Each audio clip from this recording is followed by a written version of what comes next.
Thank you. That was a fantastic session. Can you hear me?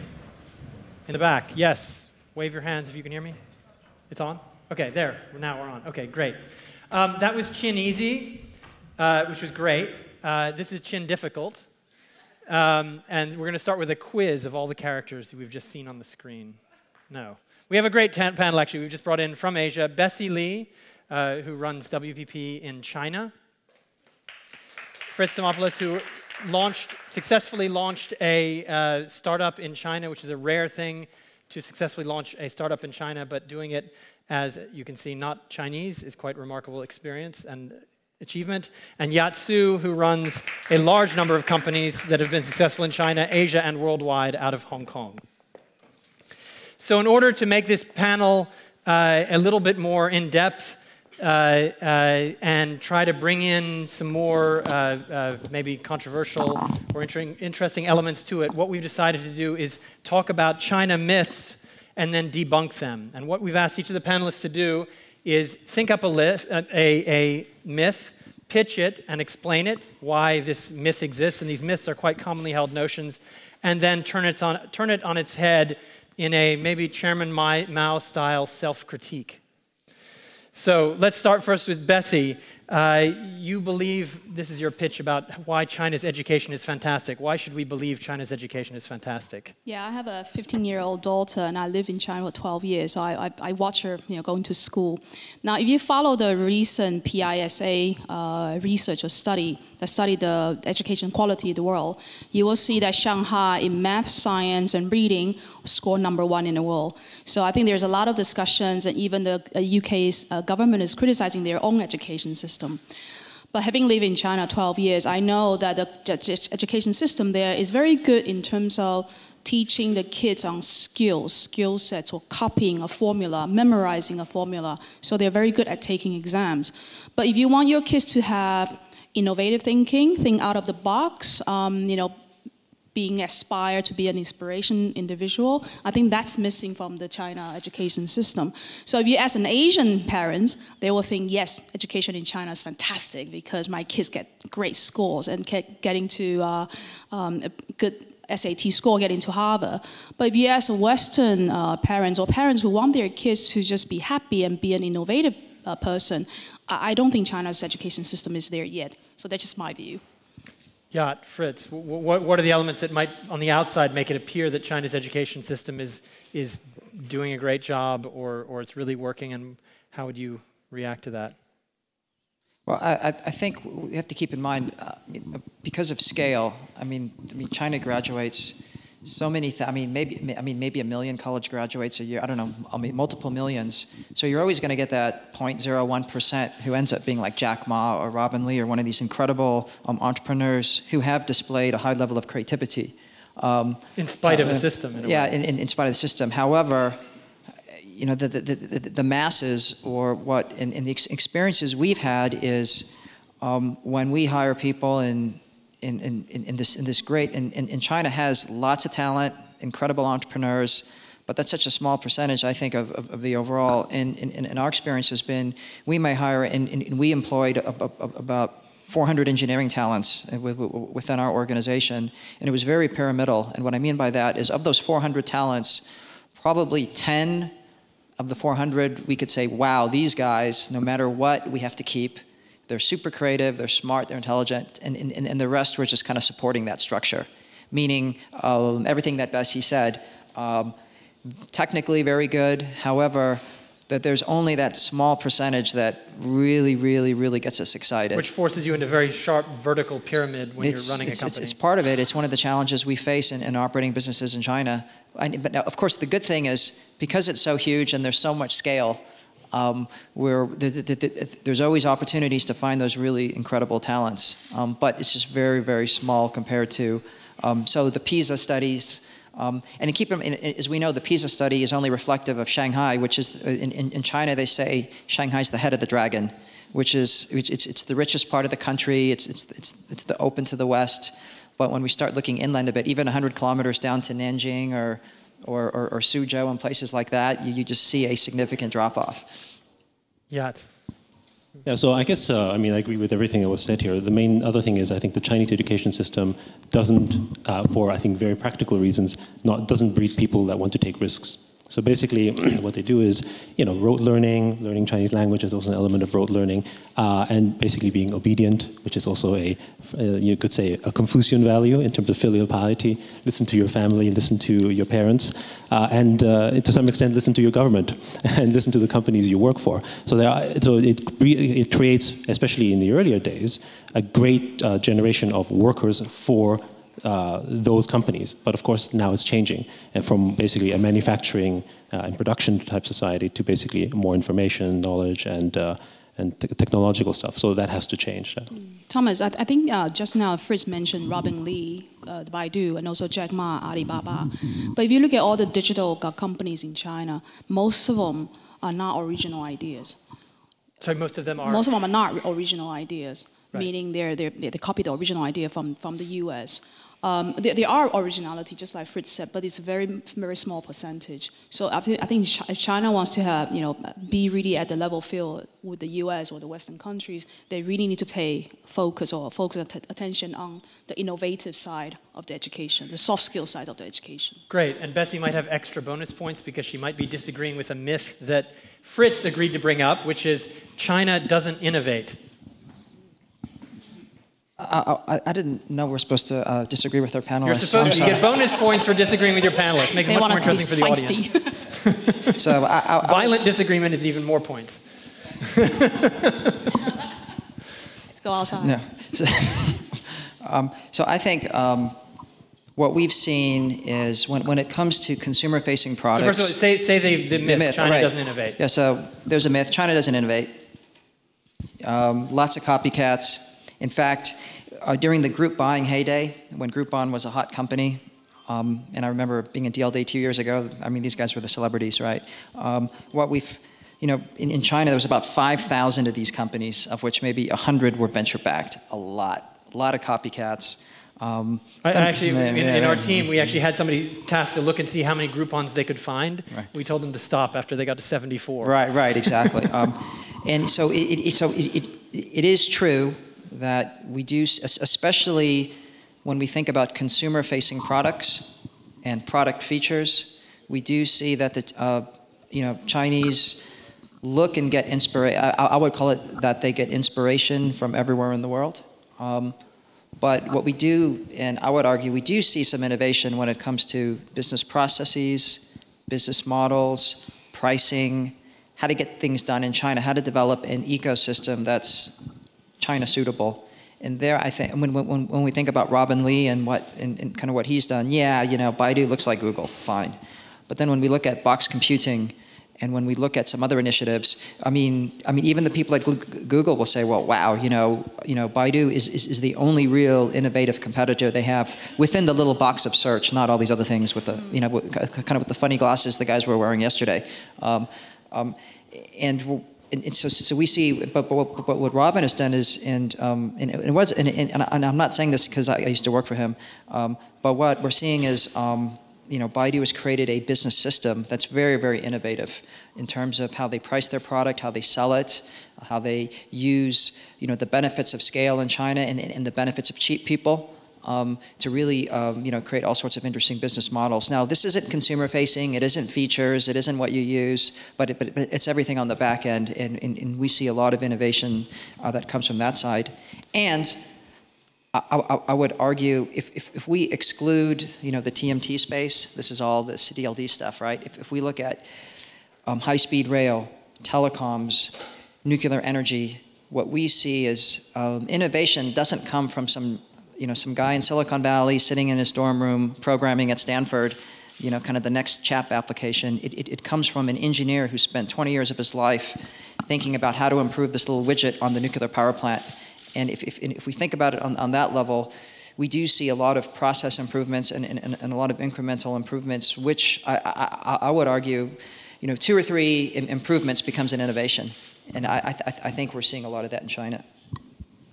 Yat, any take on that? Yeah, so I think I actually would say that China has become incredibly innovative, not just in the technology space, which is more visible on the consumer side, but definitely in the low end, what's called manufacturing, textile, or those areas that you don't see because it's all produced in China. So basically, decades of work in that. The reason, for instance, if you look at process innovation, the ability to churn out the smartphones, the quantity that they do, is something that you can really only do in China today. The other comment about copycats, yes, it is of course true that there's inspiration liberally taken by many Chinese companies from the world, but I would say the same for many Western companies who basically liberally take ideas from all over the world. And nobody will necessarily go out and say Apple invented the very first tablet or the very first smartphone, right? There was inspiration, ideas, and then they built it into a fantastic company. And the copycat model, as challenging as it is for China, is actually, I think, a source of the innovation. Because when you have hundreds of companies cloning each other, they have to differentiate. And that competitiveness and that kind of incredible sort of ecosystem where everyone is trying to outdo each other is where I think the innovative genius comes from. Because the innovation doesn't come from one person, you know, like sort of Isaac Newton style, apple falls on the head, but it comes from people talking, being in conferences like this, or just being plain competitive. I have a term. Bessie, do you buy it? I have a term for that, actually. I come up with a term, fake evolution. Sorry, what's it called? Fake evolution. It's fake plus fake evolution. So a lot of the guys in China, a new of course. term. You heard it here first. There's Chin Easy is going to have a character for that very soon.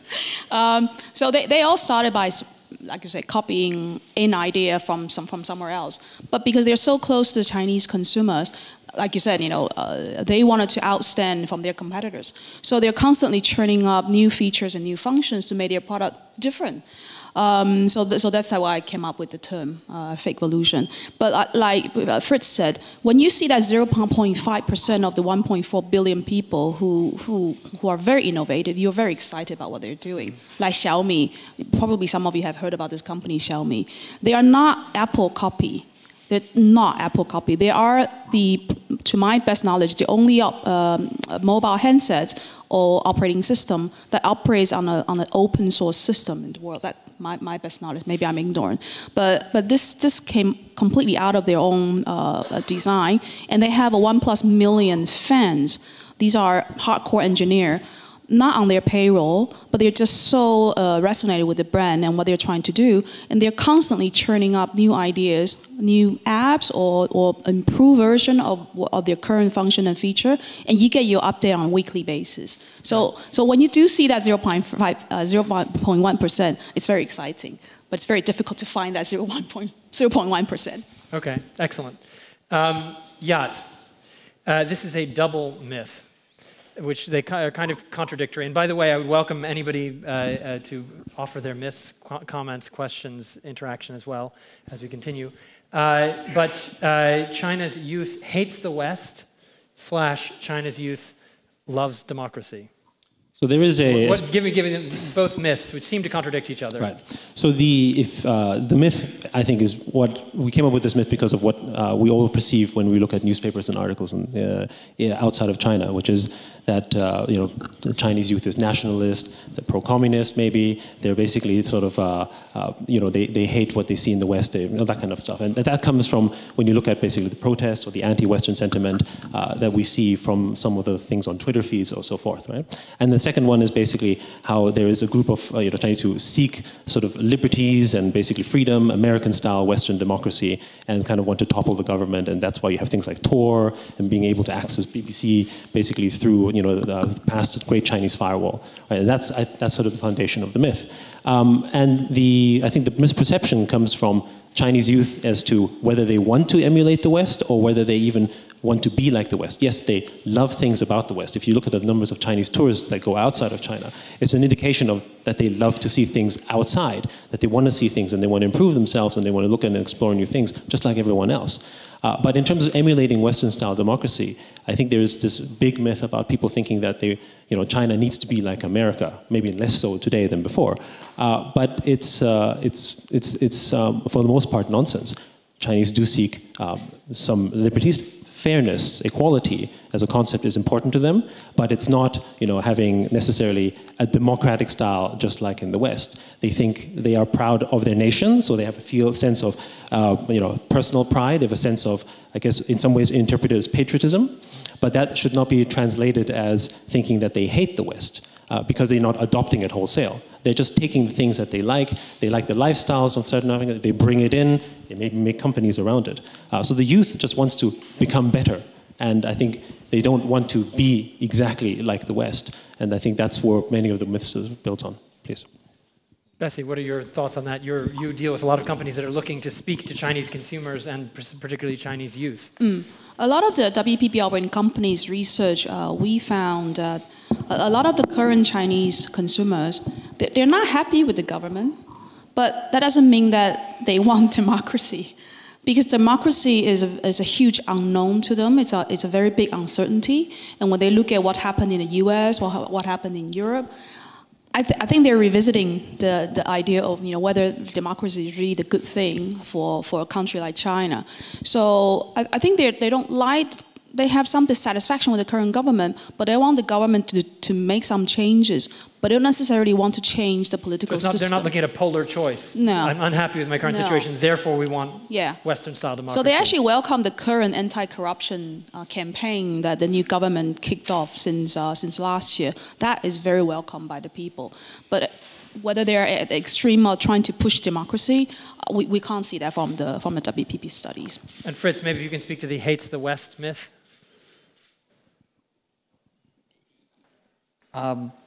Oh, you mean the Chinese hate the West, or? Yes, Chinese youth hate the West. No, not at all.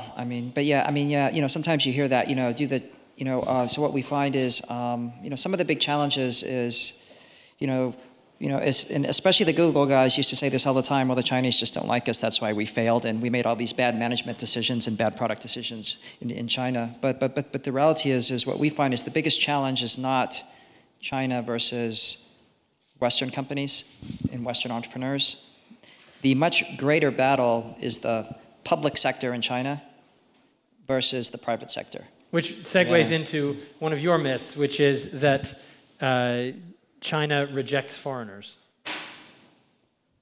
Not at all, I think. Well, first of all, there is a sense of that, which build up the myth a little bit about China rejecting foreigners or foreign companies.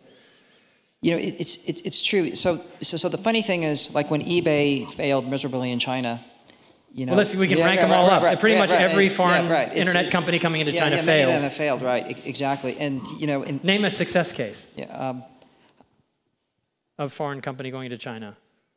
I would say there are incredibly successful foreign investors in China.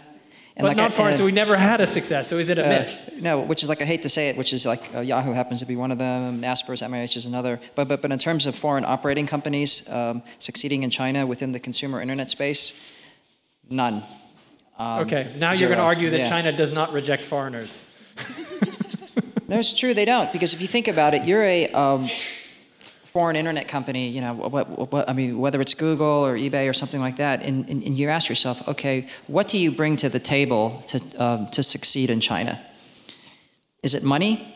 I have a lot of money, so I can hire the best people. Well, surprise, the cost of capital is so low in China that anyone can access it, whether it's US dollars or RMB. In fact, there is more venture money within the RMB space than even the US dollar space, which foreign capital providers can't even provide. So foreign companies can't provide money to succeed. Can they provide local market expertise? Well, that's pretty hard because you're a foreign company, right? I mean, Chinese happen to know the market better than foreigners do. Thirdly, can they provide technology? Well, someone told me we live in an open source world, right? We have Jimmy Wales with Wikipedia and the Linux guys, everyone's running around. I mean, the Chinese have access to technology, ideas, and processes like anyone else, and all Chinese engineers can read English. All the textbooks in China are in English. I mean, they don't even translate them into Chinese. Let's just have them in English. And everything's downloaded anyways, and everyone uses all these open source platforms. So a foreign company's not going to compete on technology. And so lastly, can they compete maybe on having better management? And clearly the financial crisis has shown us that foreign companies can't compete at all when it comes to management expertise. I mean, you think, you think Goldman Sachs knows how to, manage a bank after the financial crisis, or Lehman Brothers, or Bear Stearns, or Bank of America, or at least in the financial services space, and I think in the same across the board. And so, management expertise, No. Capital, no. No. So technology or management expertise. Yeah. So how can these companies, now, possibly there's something to do with global scale. Maybe LinkedIn, I think, might do super well in China because they have global scale, because people who join LinkedIn are part of a global community, and all the local social media knockups. platforms that's not actually currently blocked in China. And it's not blocked, right? Because it's about professionals. It's not about, you know, getting people to protest and whatever. So with their move towards content, it'll be interesting to see what happens with that. Secondly, maybe Booking.com, because they also have global scale. You know, Booking.com caters to the international traveler that's going to China and out of China. So it could be there's a couple of models that have global scale, and therefore they'll. But the same reason why they're successful in Germany and Brazil is probably the same reason why they're successful in China. So what we find is if you don't. I mean, every advantage that multinational companies used to have 10 years ago just don't exist. Now, if the cost of capital increases dramatically in China, okay, then maybe all of a sudden the foreign operating companies have capital again.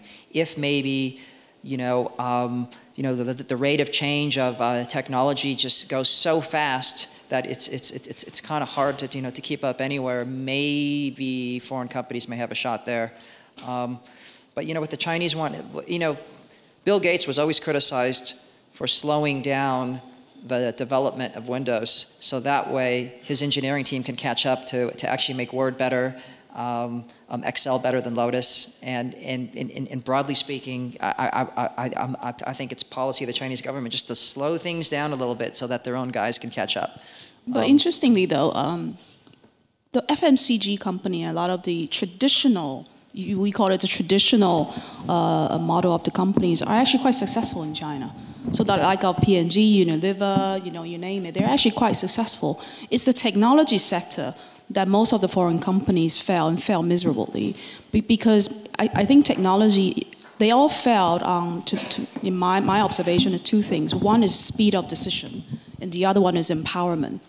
Because every decision, it has to travel to the headquarters in the US to make decision, travel back, you lose that time. And in China, in technology, the time Chinese is everything. websites are changing their homepage Exactly. by the minute. Yeah, and the consumers in China are very hungry, and then they're not easy to be pleased. So if you slow down your decision making, you actually give the window to your local competitors. And also, if you don't empower your local management to make changes, your local management is just execution team.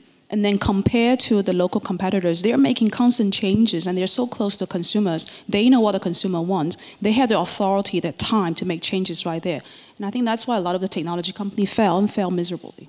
Yeah. I think, sorry, but to the point of the technology companies, if you look at, for instance, Apple and Samsung, actually they do tremendously well in China in terms of revenues and growth. So that certainly there is a model of success there. The thing that we have seen in China, I think, especially with the big multinationals that come in, because there's a lot of smaller, call it Western entrepreneurs like Fritz, who have, who are, depending on scale, have succeeded doing business in China, where there's an investor, or maybe even operationally. The difference is that the large multinationals come into China, moving their Western model in China, and moving their management style and culture. And I think it's the same perception that, especially, when you look at eBay, it was like, we are eBay, we know how to do it better, our systems have worked well around the world, therefore it will work in China. Once you discard that concept, I think it'll be different. Okay, that was a fantastic one. We're running really short on time.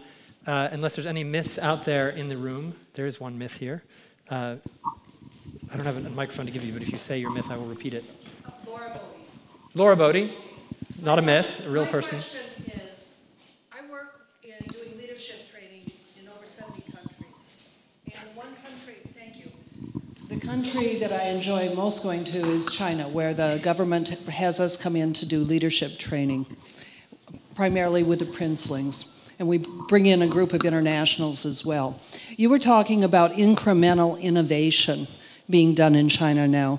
To me, that's another term for engineering, where you're making small incremental steps in improving a product. And what we're not seeing in China is true innovation of the Bill Gates style, where there's a vision to leapfrog into new technologies. And to me, that's the only thing that China doesn't have now. It's got an incredible workforce dynamism. I'd like to move there. But changing that mentality, where you can become an innovator or an entrepreneur is something that it seems has not been part of the culture.